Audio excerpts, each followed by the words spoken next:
예, 오늘 이 말씀을 가지고 우리가 거룩하게 살기를, 지혜롭게 살기를 바라는 마음에서 지혜롭게 살아라라는 제목으로 말씀을 나누도록 하겠습니다. 먼저 우리는 빛의 자녀다라는 말씀을 들었죠. 예, 빛의 자녀로 살아감에 있어서 우리는 우리들의 행위에 매우 주의할 필요가 있습니다. 왜냐하면 빛의 특징은 드러남에 있기 때문에 그렇습니다. 드러남. 빛의 자녀들의 행위는 표시가 나게 되어 있습니다. 사람들은 악한 사람들의 행위는 별로 관심을 갖지 않습니다. 원래 저 사람들은 악한 사람들이야. 악인들이 악한 짓을 하는 것은 표시가 별로 나질 않습니다. 더러운 구중물에 침을 조금 뱉는다고 해서 그 물이 더 더러워지지 않는 것과 마찬가지입니다. 그 물이 그 물이죠. 하지만 깨끗한 물에, 깨끗하게 정수한 물에 조금이라도 우리 침방울이 튄다면 그 물을 누구도 마시려고 하지 않을 것입니다. 우리 행동 하나하나에 조심하고 신중해야 될 필요를 느끼는 겁니다. 저는 한때 이런 것들이 조금 역차별이라고 생각했던 적이 있었던 것 같습니다. 세상은 우리가 크리스찬이라는 이유로 엄격한 잣대를 대고 있다고 생각했습니다. 똑같은 죄를 지어도 크리스찬들은 더 욕을 먹는 것처럼 보이는 것 말이죠. 하지만 이것이 차별이 아니라 그만큼 우리의 행동을 사람들은 보고 있고 또 우리는 더 신중하게 살아야 할 이유가 있는 것입니다. 우리 주님이 빛이시라면 우리는 그 빛을 반사하는 역할을 합니다. 그래서 이 세상이 더욱더 밝아지는 것입니다. 우리 행동을 통해서 그 빛을 보게 될 수많은 사람들이 있습니다. 그걸 명심하셔야 됩니다. 우리가 지난주에 사마리아 여인 같이 봤는데요. 우리 주님으로부터 구원의 빛을 선물로 받게 되었습니다. 전에는 어둠이었죠. 이 세상을 의지했던 여인이었고 별로 도움되지 않는 그 남편만을 의지했던 그런 여인이었습니다. 그 예수님으로부터 한 말씀을 듣죠. 지금 있는 네 남편은 남편이 아니다라는 말을 직접적으로 들었을 때에 그녀는 마음의 한 줄기 빛을 볼 수 있었던 겁니다. 어둠에서 빛을 발견하는 순간이었죠. 자신이 묻어두고 싶어 했던 현실을 예수님이 직면할 수 있도록 해주신 것입니다. 저는 자기 부인의 첫 걸음이 거기서 되었다고 생각합니다. 예수님을 발견하는 그 인도자가 된 것이죠. 자기 자신의 어떤 어두운 면을, 아픈 과거를 직면하여 볼 수 있도록 하고 그래서 주님 앞에 온전히 설 수 있도록 하신 것. 그것이 예수님이 그 여인에게 하신 일이죠. 여러분에게 지금 예수님이 오셨습니다. 어쩌면 여러분이 그동안 의지했던 것 그걸 부인하도록 하실 수도 있습니다. 어쩌면 아픈 과거, 숨기고 싶었던 것들을 대낮처럼 환하게 드러내도록 하실 수 있습니다. 빛을 보게 하시죠. 그 빛을 본 자들은 아주 투명하고 밝은 세상에 나아가서 우리 행위가 드러나는 그런 세상에 나아가서 온전히 우리 삶을 드러내 보이면서 주님의 빛을 반사하고 발휘하고 살게 되는 것이죠. 요한복음 4장 후반부로 가면 그 여인이 예수님을 만난 이후에 어떤 삶을 살았는지 나옵니다. 그 세 문장이 눈에 들어오는데요. 28절에 보면 첫 번째 물동이를 버려두고 4장 28절 요한복음 4장 28절 물동이를 버려두고 그 여인은 물을 떠기 위해서 우물에 왔습니다. 집에 남편이 기다리고 있죠. 그 물을 못 뜨면 어떤 일을 당할지 상상이 안 되는데요. 아마 혼날 수도 있을 것입니다. 근데 그 모든 의지하던 것 물동이를 버려두고 라는 말이 눈에 딱 들어왔고요. 그다음에 두 번째는 동네로 들어갔습니다. 동네 사람들과 마주치기 싫어서 사실 아주 햇빛이 쨍쨍 내릴 쬐는 낮 12 시에 우물가로 온 여인 아닙니까? 근데 거기 에 뭐 사람들과 마주치기 싫고 숨어서 살던 여인 아니었습니까? 그런데 이제 그 여인이 "동네로 들어갔다." 이렇게 얘기합니다. 부끄러운 또 수치스러운 삶을 살았을 가능성이 있는 그 여인의 삶에 빛이 들어오니까 이제 오픈된 공간으로 밝은 곳으로 어떤 커뮤니티에 들어가서 공동체에 들어가서 살게 되는 것이죠. 그 삶을 나누게 되는 겁니다. 그다음에 말이 사람들에게 이르되 사람들에게 말을 하는 여인의 모습을 보게 됩니다. 무슨 말을 했겠습니까?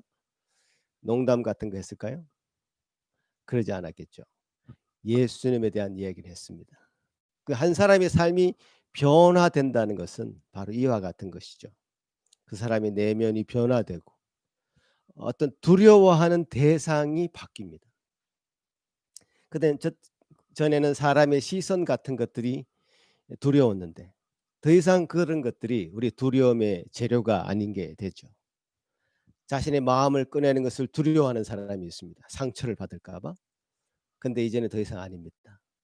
자신의 이야기를 하기보다 자신에게 찾아오신 예수님 이야기, 예수님으로 인해서 변화된 자신의 모습을 그냥 내어놓습니다.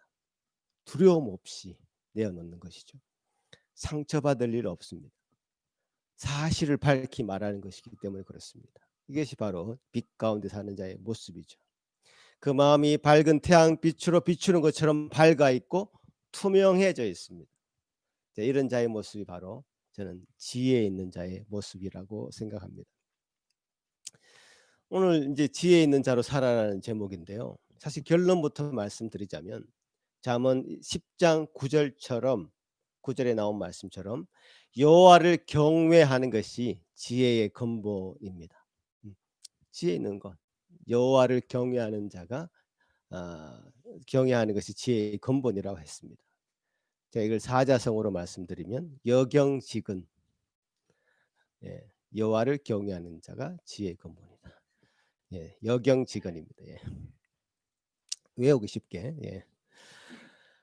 다른 누구를 두려워하면서 사는 것이 아니라 하나님만을 두려워하는 삶을 사는 것이 바로 지혜로운 자의 삶이죠. 바로 이제 변화된 사마리아 여인은 참으로 지혜로운 자로 변화된 것이다. 이렇게 말씀드릴 수 있습니다. 바울은 골로새서 4장 5절에 오늘 본문과 비슷한 말씀을 했습니다. 외인에게 대해서는 지혜로 행하여 세월을 아끼라. 지혜로 행하여 세월을 아끼라. 그 지혜로 행하는 일에 대해서 두 가지 것을 체크할 수 있습니다. 첫 번째는 외인에게 대해서 라는 말과 세월을 아끼라는 말이죠. 그 외인에게 대해서 지혜로 행해야 된다 이렇게 말씀하시는데요. 바로 이제 사마리아 여인에게 다가가신 예수님의 그 모습, 그죠? 외인이었죠. 전혀 다른 사람이었죠. 나와는 다른 사람이었고 서로 적대적인 인물이었죠. 사마리아 여인에게 다가가신 예수님의 모습. 또 변화된 사마리아 여인이 동네 주민들에게 다가가신 그 모습에서 그 지혜를 엿볼 수 있습니다. 그 잠언 지혜서라고 할 수 있는데 잠언에 총 129번이나 지혜라는 말이 나옵니다. 그 지혜의 성경이죠. 그 지혜라는 단어를 의인화시켜서 그 지혜는 어 주로 이렇게 쓰입니다. 지혜가 구원한다. 지혜가 옳은 길로 인도한다. 어떨 때는 지혜가 꾸짖는다.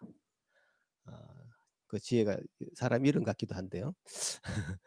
지혜라는 있죠. 고지혜라고 있었던가요?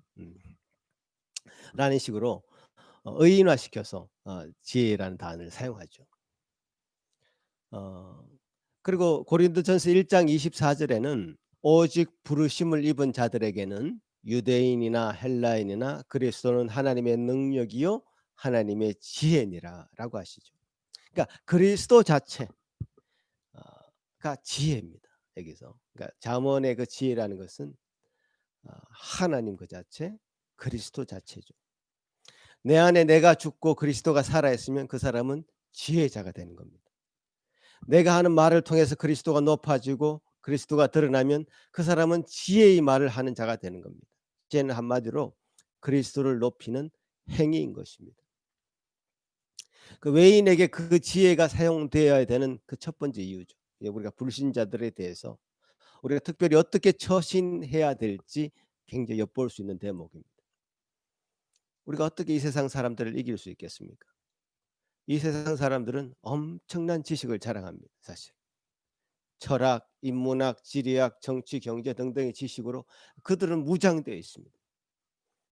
사도 바울이 고린도라는 도시에 갔을 때는 처음에 두려워 떨었다 그랬습니다. 왜 그랬겠습니까? 그들이 가지고 있는 지식과 언변이 너무나 탁월했기 때문에 그랬습니다. 어, 성경에 보면 사도 바울은 언변은 좀 약한 사람으로 등장하죠.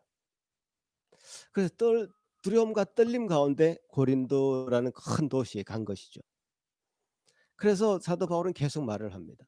나는 정말 말과 지식의 아름다운 것을 하지 않았다. 세상에 미련한 것들을 택해서 세상에 지식 있는 자들을 부끄럽게 한다. 약한 자들을 택해서 강한 자들을 부끄럽게 한다. 그래서 이 세상 사람들은 두려움이 대상이 아니었고 사도 바울이 보기에 어, 두려운 대상은 오로지 하나님밖에 없었던 겁니다. 그런 강한 확신 가운데 사도 바울이 서 있었기 때문에 고린도라는 대도시에서 그런 많은 지식 있는 자들에 둘러싸인 가운데서도 그 두려움을 극복할 수 있었던 겁니다. 우리가 이 세상 사람들을 대할 때는 이런 자세가 필요합니다.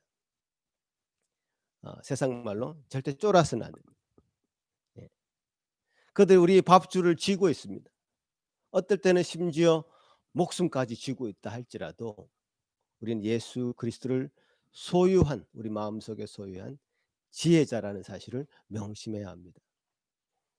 아멘이십니까? 아멘. 예. 두려움의 대상이 이 세상이 아닙니다. 그죠? 이 세상은 두려움의 대상이 아니라 하나님만이 두려움의 대상이 되시고 어, 이 세상에서는 주님께서 주시는 그 지혜를 전달하고 나누는 대상이죠. 확신 가운데 증거하고 나누는 대상이 이 세상입니다. 그리고 또한 세월을 아끼는 자가 지혜로운 자라고 말씀하시는데요. 예, 세월을 아껴야 된다 이런 말씀하시죠. 그 세월을 아낀다는 것을 시간 관리를 해야 된다는 것으로 이해하는 분들이 있는 것 같습니다. 물론 우리가 시간을 잘 쪼개서 관리해서 사용해야 되는 것은 맞습니다. 그래서 어떤 사람은 1시간 단위로 혹은 30분 단위로 시간을 막 쪼개서 사용합니다. 그런 의미에서 세월을 아끼는 가장 절실한 시간은 시험을 앞두고 그때는 초 단위로 막 쪼개 가지고 시험 공부를 합니다. 그때가 가장 세월을 아낀다 이렇게 얘기할 수 있는데요. 사실은 이 여기서 세월을 아낀다는 이 표현은 이런 시간 관리를 한다, 시간을 막 쪼개서 쓴다라는 의미보다 더 큰 의미를 가지고 있습니다. 영어로는 making the most of every opportunity라고 이제 표현하고 있습니다만은 그 헬라어 개념으로서는 그 시간을 산다 혹은 시간을 구속한다는 개념이 있습니다. 그러니까 우리가 어떤 상황의 지배를 받아서는 안 된다는 의미가 거기 담겨져 있습니다. 그 세월을 아끼라는 말이 자칫 시간을 쪼개서 관리를 잘 해야 된다는 것으로 사용하게 된다면 우리는 어떤 일 중독에 빠진 워커홀릭에 빠진 사람을 두둔하는 말이 됩니다. 저 사람 정말 대단해. 1년에 책을 10권이나 쓰고 말이야. 어, 게다가 운동도 하고 회사 일도 잘하고 뭐 그런 사람을 뭐 굉장히 우월하게 생각할 수 있는 그런 가능성이 있습니다. 그 사람이 우월하죠. 탁월하죠. 그러나 주변에 그 사람 주변에 있는 사람들을 살펴보니까 다 피를 절절 흘리고 있는 것이죠. 당연히 가족들은 소외되어 있을 것이고요. 어, 그래서 소통이 없을 것이고요. 남보다 못한 어떤 피상적인 관계에 머무르고 있을 가능성이 있습니다. 아내는 아예 남편은 남의 편이다 이렇게 생각하고 포기해 버리고요. 직장의 동료들은 그 일 잘하는 그 사람의 덜러리 역할을 하도록 하면서 서로 시기하고 질투하는 그런 관계 속에서 이 사람만 우뚝 솟아 있는 것을 보게 되죠. 이렇게 일 중독에 빠져서 일하는 사람들 보면 조용히 휴식하는 것을 죄처럼 여길 수도 있습니다. 음. 다른 사람들을 위해서 자기가 어떤 일을 하는 것은 있을 수 없죠. 시간 낭비니까요. 다른 사람의 이야기를 들어주는 것은 세월을 낭비하는 것처럼 여길 수도 있습니다. 이런 것들은 세월을 아끼라는 말을 정말 오해하고 있는 겁니다. 생각해 보십시오. 여러분에게 주어진 그 시간들을 어떻게 사용하고 있습니까? 자기 일에 매달려서 일주일을 일 중독자처럼 보내시지는 않습니까? 당신의 시간을 선뜻 사마리아 여인에게 내어 주신 예수님을 기억하시기 바랍니다. 혹시 지금 주변에 외로워하고 있는 이웃이 있다면 그들을 향해서 시간을 사용할 때 저는 이것이 바로 세월을 아끼는 것이 될 것이다. 결국 예수님 우리에게 남기신 것은 어떤 유형의 것이 아닙니다. 예수님이 뭐 책을 한 권을 쓰셨습니까? 재산을 남겼습니까? 뭐 어떤 건물을 지었습니까? 사실 아무것도 남기신 것이 없습니다. 예수님은 그 유대 지역 자체도 떠나질 않으셨습니다. 그저 주어진 상황 속에서 제자들과 함께 지낸 것밖에 없습니다. 그들에게 말씀해 주시고 어떤 때는 꾸짖기도 하시고 위로도 하시면서 이 동네 저 동네 다니시다가 때가 되어서 십자가에 달려 죽으신 것밖에 없죠. 저는 그렇게 이렇게 말씀드리고 싶습니다. 세월을 아낄 수 있는 방법. 지금 함께 지내는 가족들과 최선을 다해서 잘 사시기 바랍니다. 아무것도 남기지 않아도 그들이 여러분의 삶을 증명해 줄 것이고 증언해 줄 것입니다. 함께하는 교회 공동체에서 최선을 다하시기 바랍니다. 그들이 여러분들이 진정으로 그리스도 앞에 헌신되어 있다는 것을 증언해 주실 것입니다. 다니는 직장과 학교에서 최선을 다하시기 바랍니다. 그들이 여러분이 참 여호와 하나님만을 경외하는 자, 두려워하는 자임을 알게 될 것이고 그들이 증언해 줄 것입니다. 이것이 바로 세월을 아끼는 자의 삶이죠. 주어진 상황에서 그리스도를 높이는 삶을 살게 된다면 그 사람은 가장 그 세월을 값지게 보내는 사람이 일 것입니다. 자, 그리고 오늘 본문에서는 주의 뜻이 무엇인지 이해해야 된다. 이렇게 말씀하십니다. 5장 17절에서 그러므로라고 시작하는데요. 그 세월을 아끼는 지혜로운 삶을 살기 위해서는 다음과 같은 것을 해야 됩니다. 어리석은 자가 되지 말라고 하시고요. 어리석은 자는 한마디로 시간을 낭비하고 세월을 낭비하는 사람이죠. 그런데 그런 어리석은 자가 되지 않으려면 먼저 하나님의 뜻이 무엇인지 바르게 이해해야 된다고 합니다. 주님의 뜻을 아는 것이 그러니까 최우선의 과제이죠. 주님의 뜻을 분명히 알면 어리석은 자가 되지 않고 어리석은 자가 되지 않으면 세월을 아낄 수 있다는 겁니다. 그 세월을 아끼며 사는 자가 바로 지혜로운 삶을 사는 자입니다. 이제 3단 논법에 의해서 지혜롭게 산다는 것은 결론적으로 그리스도의 뜻을 바르게 아는 자의 삶이다. 이렇게 말씀드릴 수 있습니다. 지혜롭게 사는 것은 그리스도의 뜻을 바르게 아는 자의 삶이다. 그리스도의 뜻을 바르게 알지 못하고 사는 것은 세월을 낭비하게 됩니다. 어리석은 자가 됩니다. 자, 그럼 우리가 주의 뜻을 알기 위해서는 무엇을 해야 될까요? 제가 지금 이렇게 여러분에게 말씀드리고 있는 내용을 무슨 말인지 잘 모르겠다. 분명하게 알고 싶으시려면 가장 좋은 방법이 있습니다. 그냥 제게 물어보시면 됩니다. 질문해 보시면 됩니다. 그럼 제가 잘 설명해 드릴 수 있습니다. 이해되도록. 그런데 우리 주님은 지금 이 자리에 안 계십니다. 그러나 방대한 분량의 성경을 남기셨습니다. 그죠? 가장 좋은 방법은 그 남겨 주신 책들을 자세하게 읽고 또 읽어서 그 내용을 확실히 알면 주님의 뜻을 분명하게 분별할 수 있습니다. 그런데 이 내용을 읽으려면 사실 쉽지가 않습니다. 히브리어, 헬라어를 배워야 되고요. 또 너무 분량이 많기 때문에 이해하기는커녕 읽기조차 힘듭니다. 그죠? 성경 한 번 읽기가 정말 힘들죠. 1 년에 한 번 읽으면 많이 읽을 수 있을 정도입니다. 또 이게 읽는 사람 독자에 따라서 뜻을 잘못 해석하기도 합니다. 그렇기 때문에 히브리어, 헬라어를 공부한 제대로 된 그 학자들의 쓴 책을 또 읽어야 됩니다. 뭐 그런 책이 한두 권이겠습니까? 사실 쉬운 것이 아닙니다. 그런데 주님의 뜻을 모르면 나중에 주님이 돌아와서 꾸짖을 것입니다. 달란트 비유를 통해서 들었지만 우리는 주님을 오해해서 잘못 행한 사람은 심하게 꾸지람을 들을 수밖에 없었습니다. 누가복음 12장 4절에 보면 이렇게 되어 있습니다. 주인의 뜻을 알고도 준비하지 아니하고 그 뜻대로 행하지 아니한 종은 많이 맞을 것이요. 엄마야. 그러니까 많이 맞을 수 있습니다. 참으로 답답한 노릇이죠. 우리 주님의 뜻대로 준비하지 않고 행하지 않으면 맞을 준비를 해야 된다고 하시는데 그 뜻은 참 알기 어렵게 되어 있습니다.